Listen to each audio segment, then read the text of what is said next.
Do you want a little more tea? Yes, please. Welcome to the Natalie and Chloe, oh no, our bus is too old podcast. So I guess we'll start from the beginning.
Okay, so what's happening is your wheel starts to go down a little bit.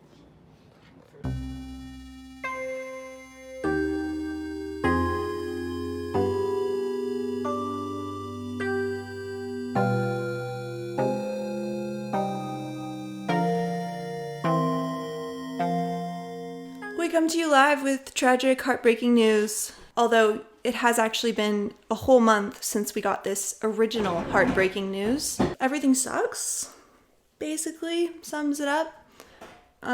We are at my sister's place in Interior, BC, and we have been for a month because an hour from here, the bus started to leak what we thought at the time was coolant, because a mechanic told us that that's what it was, but it was in fact diesel, which is worse. So with this leaking diesel, we drove to my sister's place, which is a mountainous region. If you've ever been to BC, there are mountains there, and it was quite scary doing that, but then we arrived safely and we took the bus to a mechanic. We called like every mechanic in town and no one could take us right away, but one guy was able to see us like 3 days later.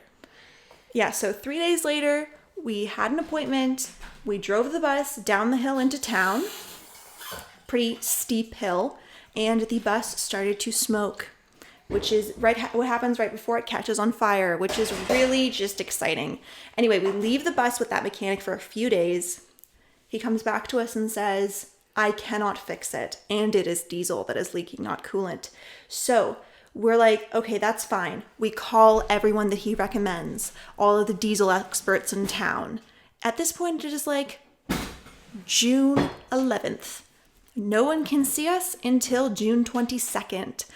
The other people who can see us can't see us until July 4th. Yeah. So we're like, okay, crap, that's okay. My sister's here. My parents are coming out on the 20th. My brother's here. He's in a play here. So we'll just chill. We'll just hang. It'll be fine. No big deal. We sleep in my sister's basement. On our like thin little mattress on the floor. Beverly actually loves it here.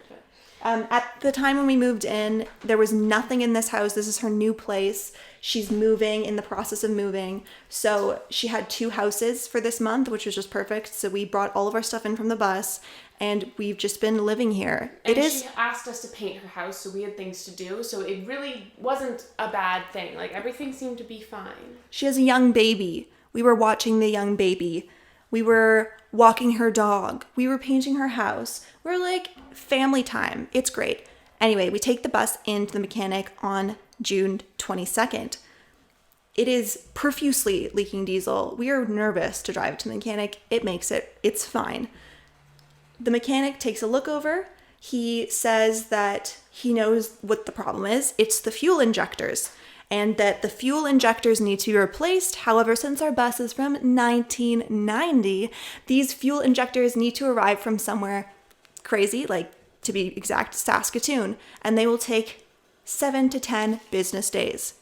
Beverly, I swear, if you eat that plastic. She's going to start eating that plastic. Fine. 7 to 10 business days. That brings us to like July 4th. That isn't that much longer than we had intended to be here. We intended to leave on July 2nd from this part of the world and start driving across Canada further. So we're like, okay, great, do that. He calls us on July 8th, I believe it was, and tells us it's done. And we are ecstatic. We go there, we pick up the bus. The way back up, we notice a burning rubber smell. We notice a couple drips coming out of the front of the engine. We call him and say, What the heck? what the heck, halfway up the hill. And he says, oh, it's probably just remnants because it was leaking a lot. If it's still leaking in a few days, bring it back. And so we drive up the rest of the hill. Our diesel heater, the tube that we ran underneath our bus, started leaking. So when we got to our parking spot here at this house, we looked under the bus, see if the engine was still leaking, and it was a couple drops, but it was like a stream back there, and we had no idea what that was. I climbed under there. It was the tube that was leaking. I think that it just overheated from being next to the exhaust, which we shouldn't have put there. We're aware that that was a mistake. Oopsie doopsie. So we're going to rerun the line to be more inside the bus, but for now we've just cut it out and removed it, unplugged our heater. It's summer. We don't need a heater right now. Not the end of the world. So we're like, okay, maybe it's fine. So we did that yesterday. We went to bed. Our hands still smell like diesel. Everything sucks, but it's fine. Go to bed, wake up. We take all of our recycling because we missed recycling day here. Another bad thing that happened to us, but it's our fault. We took all of the recycling, brought it into the bus. We're going to bring it to the recycling depot. We get in the bus. We start going down the hill. We start noticing the smell. It feels like it's getting worse.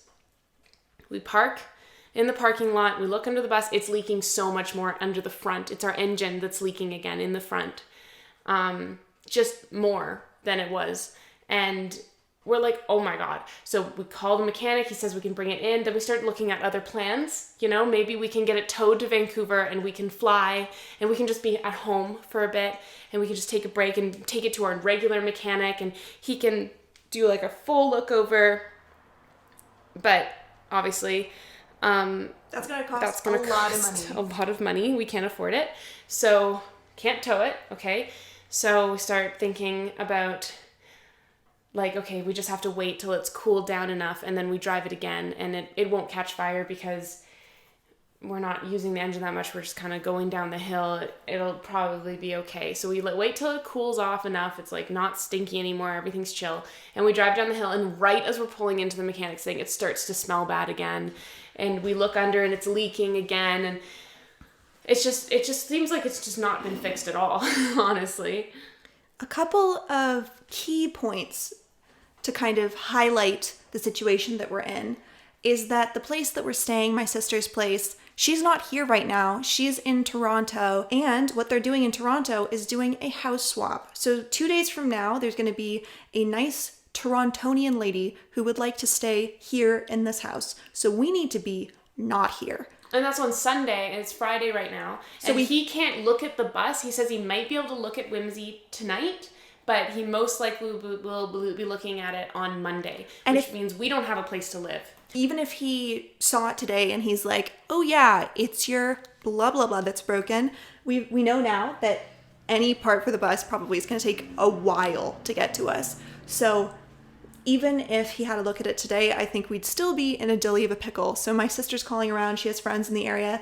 Maybe someone will take us and our cat, or we can get an Airbnb and not tell them about our cat. We could get an Airbnb that accepts cats, maybe. Yeah, I guess it's a whole bunch of doo-doo. I called my mom and I was like, hey, Mom, you want to drive 7 hours from Vancouver to come get us? And we'll just leave the bus. Then, where would we leave the bus? That's yeah. Or it drives for 7 minutes before it starts smelling bad. We could drive it in 7-minute intervals all the way back to Vancouver. I think what we need to do is just let this man fix the bus. and then figure out where we're going to stay. Yeah, we just don't know how long it's going to take for him to fix the bus. So it's just kind of hard. Anyway, we're going to eat some lunch and bring you along on the ride, I guess. The other thing is that where the bus is hard to get to from here. There's only a bus that comes like once every couple of hours. So that just adds to the excitement. Woohoo! We love life.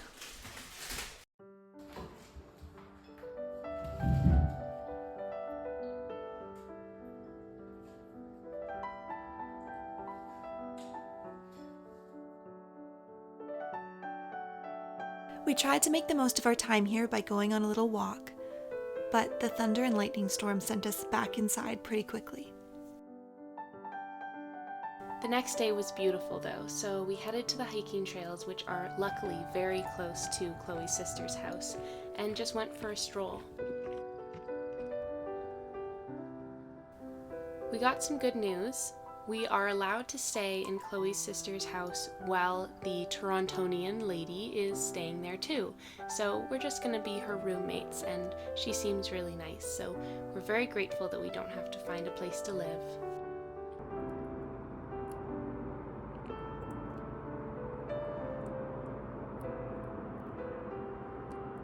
Once upon a time, our bus started leaking diesel. We brought it to a mechanic. He got some new parts for it, fixed the parts that were leaking. We got it back. We drove it a bit. Parts are still leaking. We brought it back to him. He can't look at it until after the weekend. Today's Monday. The weekend's over. He calls us this morning and says, the part that is leaking no longer exists. I called Ford. It is nowhere. I can't find a part number. I can't find any documentation of this part. It's like a sensor on top of the fuel filter housing. I don't know what to tell you, but I think you should look for this part, because if I keep looking, it's really going to rack up your bill. And we were like, shit. What? Okay. And he was like, you guys should come down here and have a look so you know what you're looking for. We don't really want to do that. It takes like 45 minutes for us to for the ride down there, and it takes the bus only comes every hour. I asked him, like, do you think another mechanic would be able to figure this out like better than you? And he was like, oh, because there was a mechanic that we called the first time our bus started leaking who said that he used to have the same engine as us, and he would be happy to look at it. And he said, well, if you can call that guy, if he used to have the same engine, he might have parts. And so I was like, okay, I'll call that guy. So I called him and I told him what's going on, and he basically said that if the part doesn't exist and you can't find it, then you can't fix it. And I was like, oh no. But then he also told me that instead of looking for a fuel filter sensor on top of the housing, why don't you just look for a fuel filter housing for that engine and see if it'll be easier to find the whole thing rather than a little thing on top of the whole thing. So I call our mechanic back and I said, I was wondering if this makes sense, if we got the whole fuel filter house assembly, like the whole thing, would you just need like one part within that whole thing? So could you get like the whole thing then? I know it would probably cost way more than it has to, but is that an option for something you could do to fix it?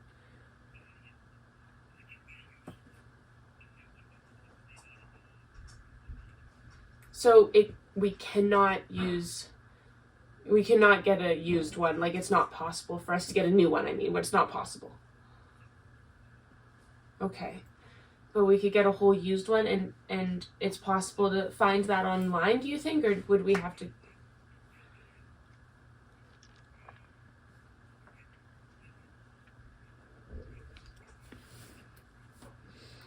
Okay.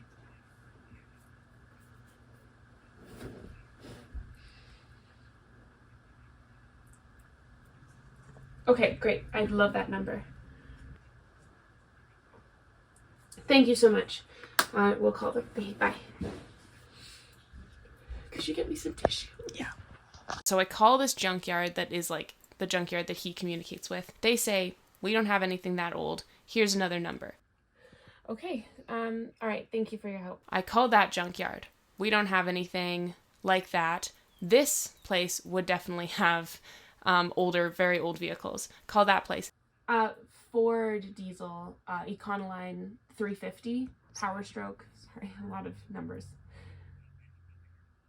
Okay, definitely nothing. Okay, thanks. Bye-bye. Holy shit. Okay. They don't have any Fords, okay? What, any other place? You can try this website. Go to the website. Website gives me a whole list.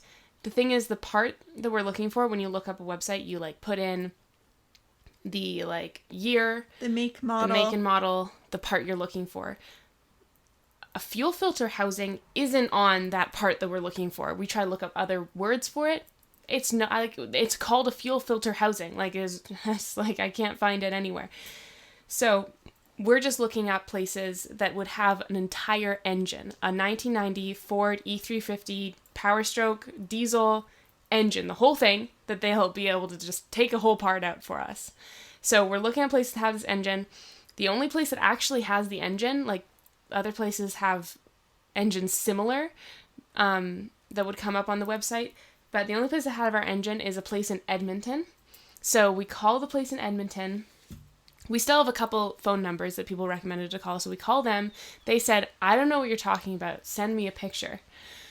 Call the mechanic, say, they don't know what I'm talking about. Send me a picture. He sends me a picture, and I call him. He talks me through what's happening in the photo, so I know what to say. Very grateful that he did that. Then I sent that email and waited for them to reply. Checked the other numbers, called them all. A 350. A 350. Okay. Okay.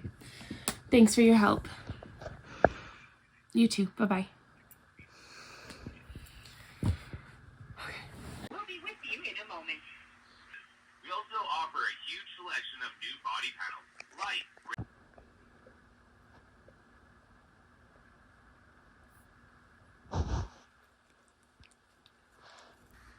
Okay, well, thanks for checking.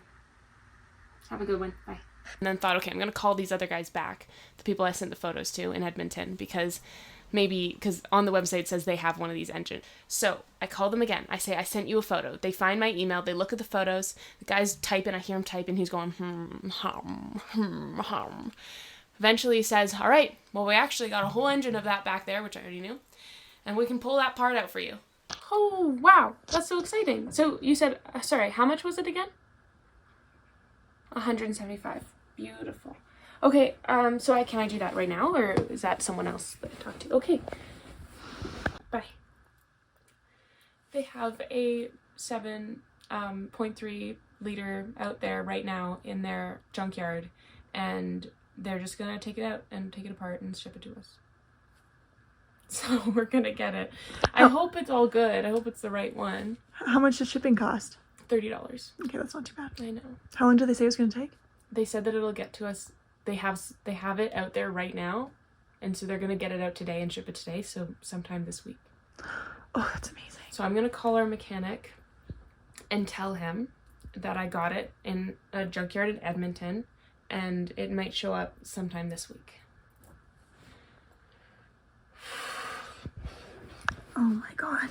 Oh my god. You're a hero. Natalie, you're a hero. I'm just not. I don't want us to get too excited because I'm worried that like it's not the right part. Yeah, it'll get there and it won't like have the exact like thing that's wrong, but I'm okay trying, you know? Mm-hmm.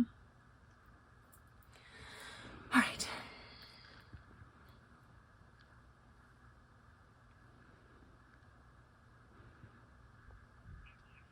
Hi, it's Natalie. I found someone who says that they think they have the part in Edmonton, and I gave them your address and I paid for it, and it's on the way to you.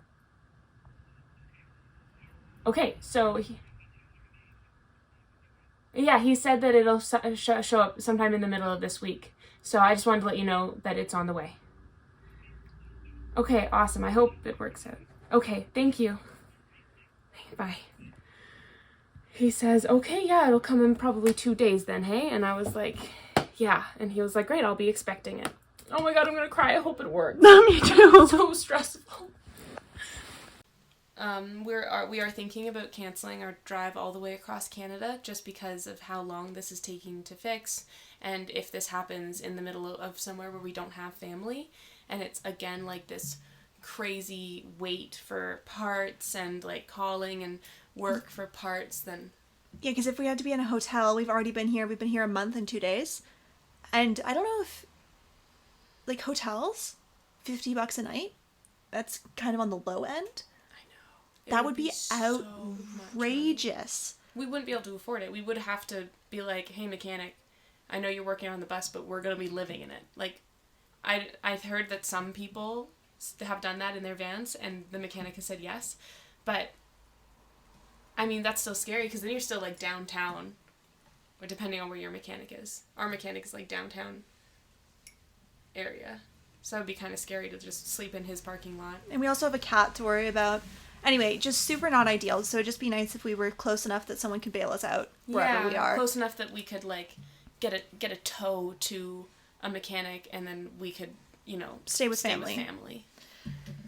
Yeah, and there are national parks that we really want to see around here. Anyway, what we wanted to do is hang out with both of our grandmas are in Ontario, and we wanted to see them, but maybe we're just gonna have to buck up and fly out. Hi, Beverly. Did you wake up from your nap, pretty Did you lady? have a good long nap? In summation, it may be fixed, maybe it's not. Don't buy an old bus. It's not worth the stress.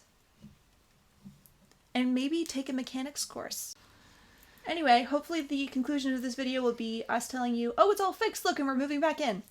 I hope so. Let's see. We'll find out. Thanks for watching, and this was Two Lesbians Complain About Their Old Bus podcast. And of course, I know that we're very lucky to have a bus in the first place. We're living a blessed life, and we're with my sister at my sister's place, and we're not paying. We're very lucky. So we're very lucky, but it sucks when things don't go your way. All right. That's all. We're done.